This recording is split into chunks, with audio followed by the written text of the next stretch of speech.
Good morning, boys and girls. It's good to be back again at this week's Children's Corner. I wonder, how many of you like to sleep with the light on at night? Maybe it gives you a sense of comfort, maybe a sense of reassurance, because light can drive away our fears. Light can help us feel more relaxed because we're reassured to see what's around us. But light can also serve to bring us a warning.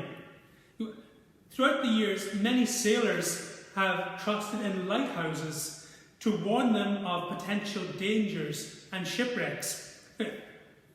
I have with me a picture of a lighthouse. I'll move a bit closer so you can see it. And this is a very special, a very particular lighthouse. It's called the Bell Rock Lighthouse. And it's one of the world's oldest rock lighthouses.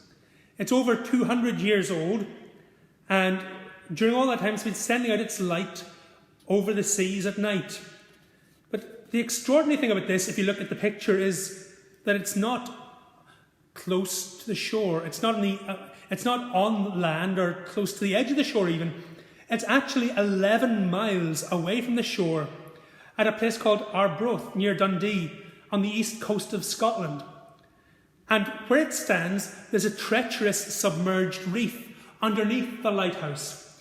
And it was a place that claimed countless vessels over the years.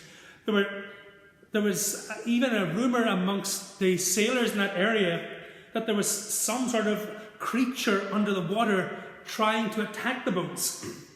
And that's why so many of them were ground on the rocks in that area. Most of the lighthouses you'll see are built either on a cliff or very close to the sea. And so they're easy to get to, but this one is such a long way away. It was a great feat of engineering. Imagine what it took. Look at all the different parts of it. Look at the height of it. Look at the number of stones that it would have taken to build that. Each one of them had to be sailed out in a sailing boat, 11 miles. And particularly at the start, they could only be brought out when the water was low, when the tide was at its furthest out. The last keeper of the Bell Rock Lighthouse was a man called John Both. He grew up in Dundee in Scotland, and in the 1960s he was working in a mill, but he had seen a programme on Blue Peter about lighthouses, and he decided he would like to give it a go at being a lighthouse keeper. So he and his wife moved out to a little cottage on the edge of the sea. So still 11 miles away from the lighthouse. And there were a couple of lighthouse keepers in those days, and they would take it in turns. Each one of them spent 4 days out in the lighthouse. And they'd have to sail out in their little rowing boat and then climb up a rope ladder, because as you can see, the platform to get into the lighthouse is quite a long way up from the sea. So they had a rope ladder which hung down from here down into the water, and they climbed up that rope ladder to get into the lighthouse. And when they got into it, there was rooms on each floor, but only a ladder to get from one floor to the next. The rooms were completely bare and barren. It was a tough life, and not many men stuck at it. These days, of course, they're all run by electricity, they're automated, so somebody doesn't have to live there and light the lamp every night. It's a very different type of life, but lighthouse keepers still have to visit them and check the lamps working. Not many of us will be out at sea at night to appreciate how important a lighthouse is as a warning for sailors. But we all can appreciate the power of light and dark. Now, our Bible reading today is from Luke chapter 2. It's verses 22 to 40, and I hope you'll read it again when we've finished. And it's a story set around the birth of Jesus. His parents bring him into the temple 40 days after he's born and present him to God. It's a time where life was dark in Israel. The Roman armies were in the country occupying Israel, and the Jewish people didn't like the Roman authorities, and so there was always that tension. But people had walked away from God and forgotten God. They weren't close to God and weren't following God. So it was a dark time in many different ways. And it was on this day that when Jesus was taken to the temple, an old man, Simeon, took Jesus into his arms and spoke some extraordinary prophetic words about Jesus. He described him as a light to lighten the Gentiles, the glory of God's people Israel.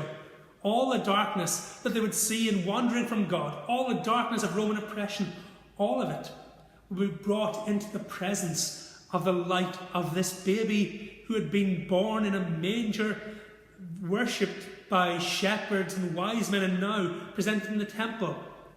As he grew up, he would become the glory of Israel, and he would bring light into all that darkness. And that's what our hymn today talks about. Shine, Jesus, shine. Fill this land with the Father's glory.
God bless you.